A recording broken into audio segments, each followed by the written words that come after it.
All right. Let's do the last session before you lead into the Friday evening. I'm now the last person standing, but we will see each other tomorrow morning. So last topic is about incentivizing employees and advisors. And we already have hinted before that it's a smart move to actually to make employee participate in your success. Because if there is one thing that you have understood by now is that especially in the early beginnings of your startup, if you don't have already a past exit, you cannot really give a big salary because you don't have the money. So one way how you can still get great talent is by incentivizing them on a long-term basis with this called ESOP or phantom stocks. It really depends now in which jurisdictions you are. Switzerland is different to Germany, it's different to the UK. So also in this case, just know there is the ESOP and there is the TESOP. Basically the principles are the same, but they have different tax implications for the employees itself. So again, for this specific case, make sure you get some lawyer on board that can actually help you set that up in a correct way. I brought here some rough numbers. It always depends. I mean, there are companies that are super that share a lot of their shares with early employees. Others are more restrictive. I mean, my personal view is if you're really successful, it doesn't matter whether you give a percentage more or less, because if you really make it, I don't think that you care about a few millions if you make 100 million. And in order to get to that point, you need the best talent and you need them to be motivated, and not just in year one, but really ongoing. But this is, everyone has its own opinion about it. Normally, one says, whoever one is, early employees get the major share of this as a pool, like employee 1 to 25, and then later employees get a little bit less. Because if you think about it, what does this actually mean? Like getting shares from a company, it's basically you also as an employee get some risk advantage. If you just join a random startup that has no name, that has no traction, nobody knows about. I mean, I can just share my perspective. When I was finishing my master's, and then I told my dear colleagues that I would now found an expense management startup, and they were going to the Googles and to the Bains and to the McKinseys and banking companies. They were also a little bit, what are you talking about? I mean, you don't have any money, and why are you doing that? And so basically, it's the same, not only as a founder but also as an employee. Why should you go to an early stage startup? Of course, you will have a massive learning curve, and this is why I recommend that to almost anyone to try and see whether this is something for you. But on the other hand, you also have a potentially huge upside, which you don't find in other areas. So this is just what you also make sure that, especially the early ones, should get incentivized for that. And it's written here, but what I have also seen, and I must admit before Yokoi, I was exactly the same, that I didn't really understand like ESOP. I didn't really understand what this means, how it is built up. And we also at Yokoi had a lot of time where we had to explain like the total compensation package for employees. And this is really a learning. Make sure that if you incentivize your employees, that they also understand what this means for them. And it doesn't always help if you explain it with, oh, you have a percentage, because as you have heard today, the percentage gets diluted. So over time with the rounds, you get less and less percentage. And if you don't understand the numbers, you might think, oh, this is bad for me. But I mean, if the valuation goes up, you're fine if you have from a 1% to 0 dot something. If the valuation is super high, this is still a big chunk. But just make sure that they understand. In let's say big tech compensation, you normally have a base salary, a bonus, and some kind of listed stocks, which after a restricted period you can basically sell. So it's very easy to see the whole package. Whereas with startups, it's sometimes quite hard to grasp what this actually means. That they have a base salary, maybe they have a bonus, but then they have the as a package. And maybe some benefits. We'll talk a little bit about that in a few minutes. But just make sure that they understand it, because it's nothing worse than incentivizing or giving out ESOP and then realizing that they don't really understand what value this could be, or what this actually means for them. And this is the last point on the slide. Compensation is also part of the culture you want to create. As I said, there are different schools of how much shares you should give to employees. And I'm a firm believer that it also says a lot about the culture you create. The more you incentivize people, the more you have a certain culture than if you keep everything for your own. But in the end, it's the founders that decide. Exactly. I already said that this is very, very important, that you make sure that your employees understand the value. And now I just brought a super oversimplified calculation for illustration. So consider we have a 50 million acquisition for a 50-person company that has raised 50 million. And we now completely leave out any liquidation preference or tax implications and so on. But if the investors own 49%, they get 23 million out of this, between let's say 5 investors. We still have 3 co-founders that own 40%, so they get each like 6.3 million. The 5 key employees in this case own 8%, so they get in total 3.8 million, and it's split, let's say, from an average of 760K, and then you have the remaining employees on 3% and get on average like 30K. And this is like an example where you can actually also make the case to visually bring that together. So whenever I send out a compensation package or an offer to a candidate, I would take the last round valuation and just explain, like, this is the base salary and this is what at current value what you get if you stick with us for the next 4 years. And then I would of course also talk about like what we see, how much this will grow over time. And then of course, in the best case, they feel motivated to make that happen, that we actually get to that. But there's no guarantee, but in the same time, it's also like in an environment where you should be aware that like there's a huge upside, and then there's also like the possibility that it doesn't work, but at least you learned a lot. Yeah. Exactly. And I was hinting at that before.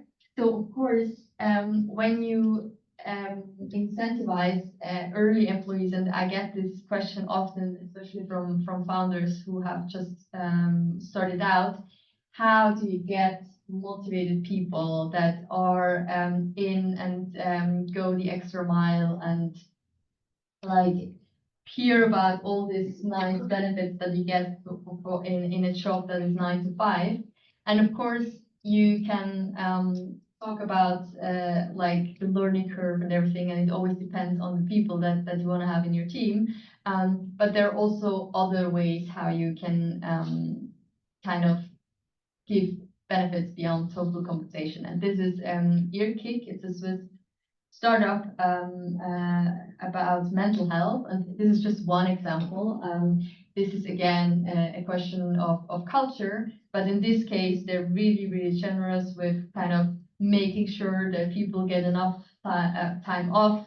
They even pay 3,000 when you take 2 weeks of vacation in a row. They have flexible parental leave because for everyone that is in Switzerland, it's one thing for women, for example, we have a luxury of 12 weeks, and then you have the men that have 2 weeks. So there you of course can also like give a lot in order to also cater to the fact that most often you have younger people that still want to build a family, and so this is something that can help. In this case, they also have some like MacBook Pro, iPhone, Apple Watch now. Sometimes these kind of things, it's like if you say, yeah, we have free coffee and fruits, I'm not sure whether this is really a benefit. So there, I also advise you to not just like act as if this is really a benefit. So just also be authentic and ask yourself what would motivate you. I think, for example, team building events or especially what I saw worked very well is giving employees the possibility to grow, and be it that they can do some certificate, education, so that they really have a budget to learn. And I saw that with especially juniors who come in and still need to find their way, whether they are more a designer or more like a performance marketeer. This was always super like motivating for them if they could then maybe, let's say, do a course or anything like that that is supported by the company. And another one is the referral program. So that you not only motivate the people that are around you and do a great job to actually join you in this journey as an employee, but you also get some money. I mean, they are very generous with 7,500 for a successful referral. But if you think about, like, especially when you grow fast and you want to go into other markets, you're dependent on very good talent that do that with you. And often, also in our case, like you then go to headhunters. This is a lot of time that you need to invest in order to brief the headhunter what you're really looking for. You spend a lot of time into interviewing all these people and then to assess whether they are the right fit. And normally, of course, there it's important to also make it in as much as structured process as possible to also make sure that you're not too biased. But if you have people that are super motivated and are doing a great job, I normally always ask them, hey, do you know anyone in your surroundings or with whom you have worked in the past? Doesn't need to be in the same team, but maybe from another department that could really be an add-on for us. And that is just then also worth $7,500 because you would spend a lot of more time when you actually have a headhunter. But this is just one example, and you could spend a whole lecture about how to incentivize early or just in general startup employees. Genau. And now a question to you. How much shares do you think would you give to someone who helped you along the way? Let's say somebody in your studies who helped you code. You don't have an employee contract with this person, but this person helped and is now going to like some Google, and now you're incorporating your company. How much shares should this person get? Yes.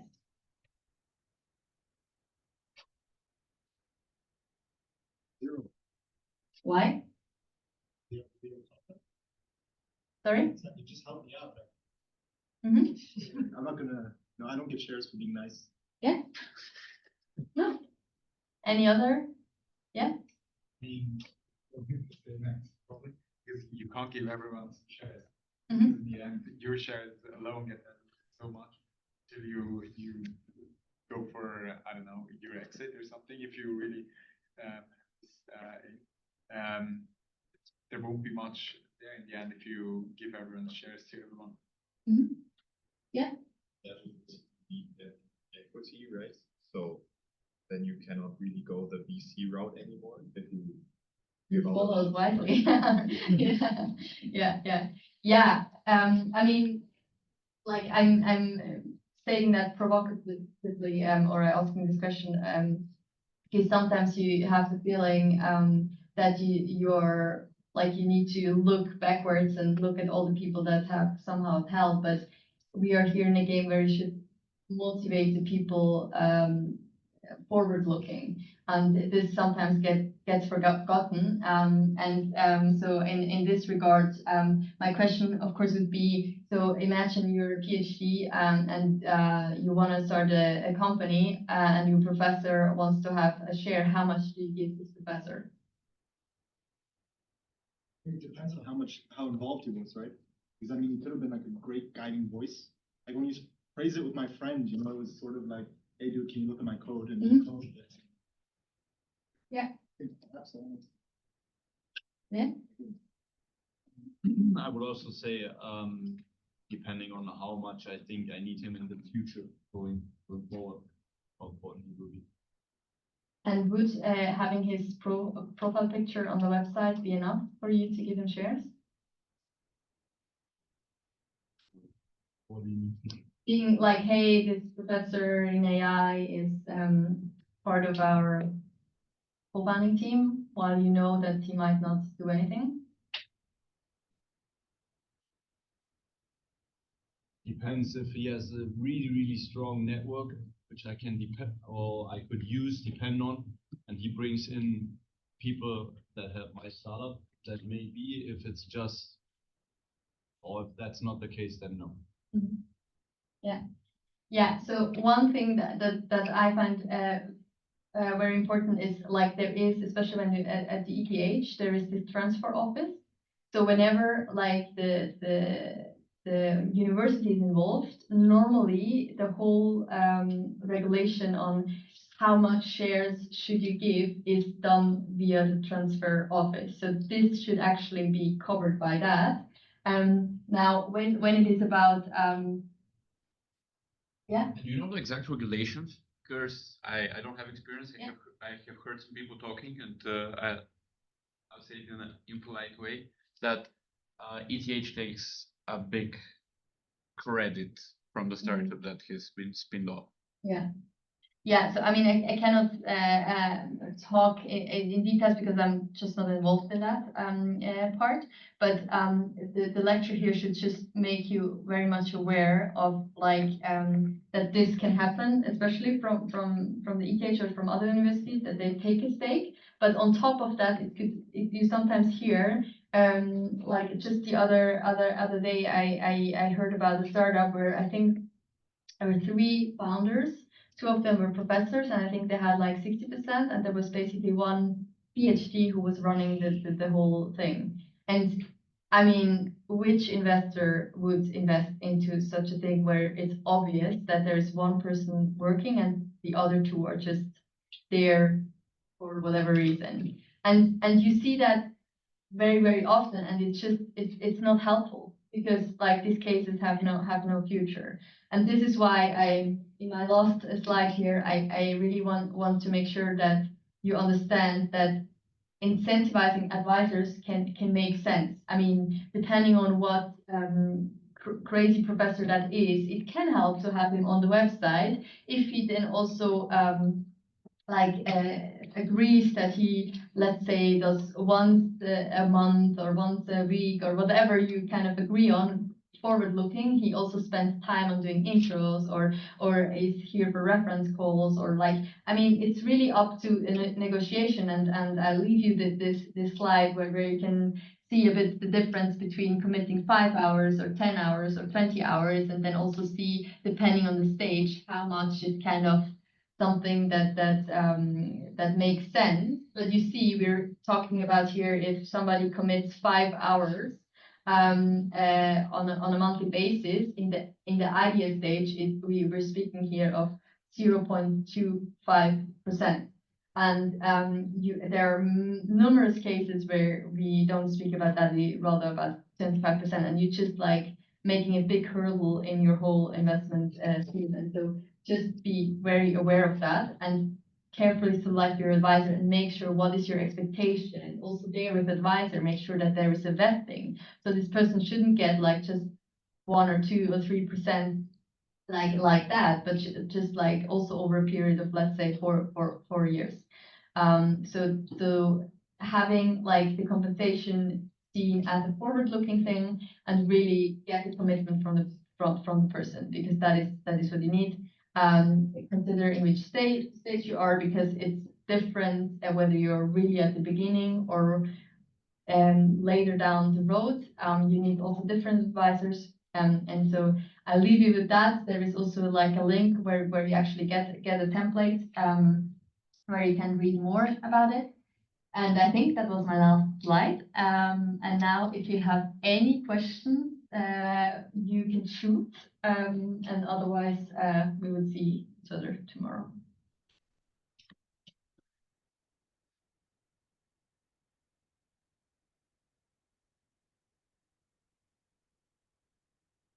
Yeah. So our startup mentioned last pitch that none of the advisors in their own name invest. Yeah. That is regret. It's minus. Or is it any flag? Or is it So I mean, I can just talk from my perspective. I always find if I already advised a startup, I want to have skin in the game. And so I want to spend time with something I believe in. And so I try to also invest. I recently had a conversation with a potential next investor who asked me, because I'm also an advisor there, and it shifted completely the discussion once I said, yeah, I'm also invested in this startup. Because of course, like, just advising, I mean, you can, get advice from your mom or your dad, like, I mean, but that you also see the implication, and it's just, I mean, on a personal level, of course, it's different advice if your money is in it instead of just advising. But I don't think it's always a red flag, but of course, you would prefer if this person also has some skin in the game. our founder or our startup basically only one founder, and he has all the shares. Yeah. So how could you turn that into more positive plan? So he already thinks about adding a new hire to a co-founder and therefore distributing it, because he already had some talks. He's very Yeah. problem. So how can we spin that in a right direction and in game? I mean, I guess I would exactly do what you just mentioned, that you make the case because you are in favor of the startup, and you make the case that he is already aware of the situation, and this is hopefully a great fit, great addition. So you de-risk the fact that it's just one founder with a late co-founder. I think that could be an angle that you could argue on. Okay, on the other hand, I would say now need already 3 years or 4 years to be at this stage. So he's more of a lone wolf, I would say, and therefore probably that also has some implications in my opinion. Yeah, I mean, that is one of the things that you can add to the risk section, but it really depends on what he's working on, because there are plenty of businesses that need a lot of time until they crystallize into a business. So I wouldn't say it's a no in a sense. It always depends, like especially medtech or biotech or stuff like that. That takes a lot of time.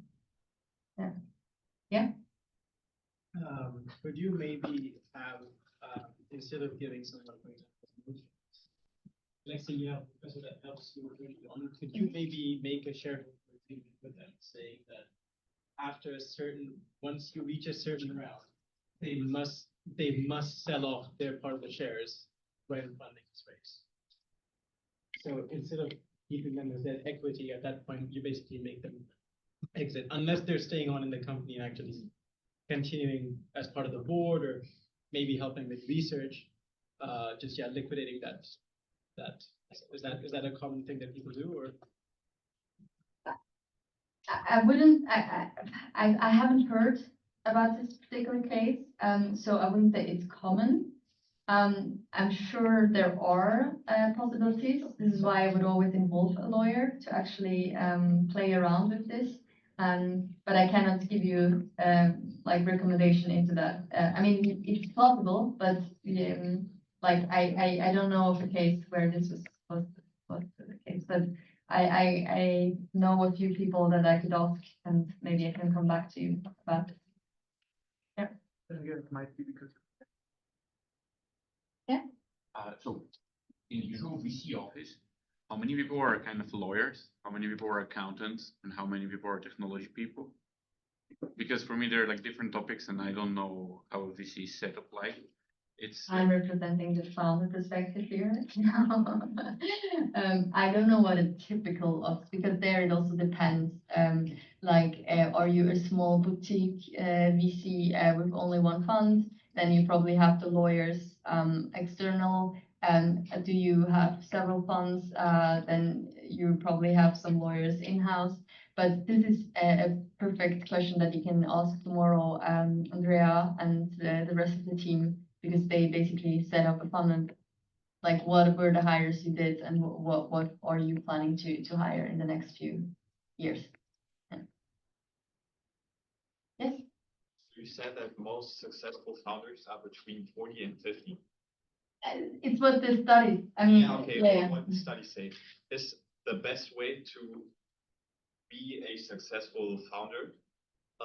Just doing one startup after the other and learning from your failures, or is it to get some work experience and then maybe skip some of the failures and already get some lessons there and then found a company? Or what would you say? I hate this answer, but it depends. And I mean, in the end, like all of these stories are so diverse, like, and it's so random. This is really a factor that is often not talked about. But I mean, I met 10 or 12 years ago, I met my co-founder at the party. I mean, this is how we became friends, you know, like how random is that? And like, I could give so many examples. So this is not something what you can plan. Of course, you can prepare yourself for opportunities to then be ready when you meet this person, because I was back then in another startup when he asked me to join, and I then was ready to actually jump and leave my comfort zone.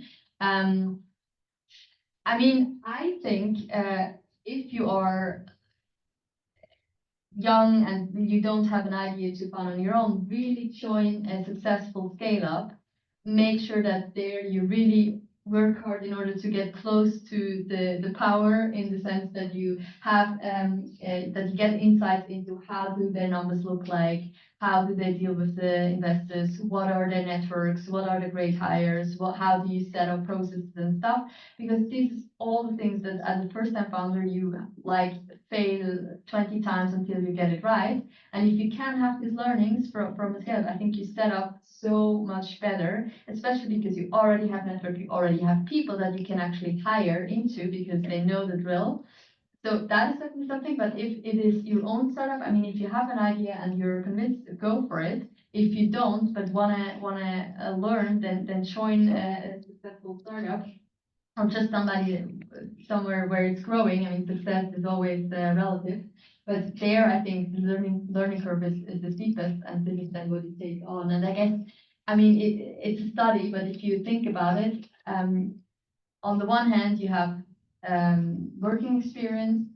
On the other hand, you you hopefully have some emotional intelligence that you grow over time. You also hopefully get to relax about like your ego and stuff like that, because that is often also something that is in your way. And if you have still to prove yourself, because that is also often the case with old people, they don't have to prove themselves anymore. They just believe very much into that, and then can think about what is best for the company and not just what's best on their CV. So I guess there are many factors that tied into the fact why this cohort is better. And then you always have the outliers and stuff.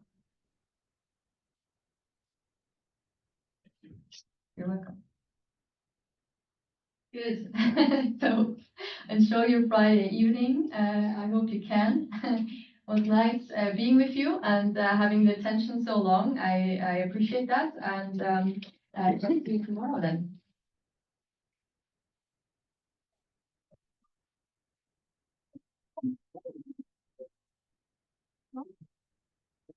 Sometimes aufgefallen, so I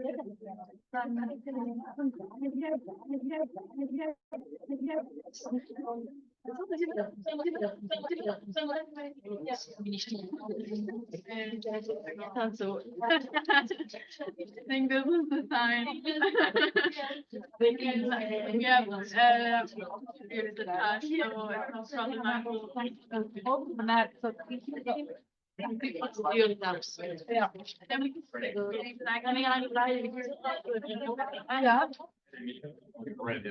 Nein. Ja. Nein, ich werde Plastik nehmen. Oh, okay. Ja, schön. I can definitely. I have one. Yeah. The video I have like not yet. Yeah. Did you like? I think so. Yeah, I'm waiting for others to task and not to put up everything. That was the only thing I know. When we have that, you know. Even that. It was a weird look. Yeah, so. Yeah, we can. Yeah, we will write an email and ask Mark. Because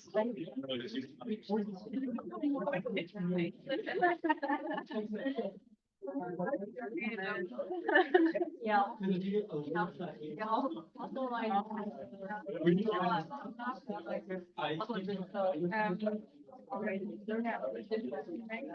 Wait, did you live with Utah and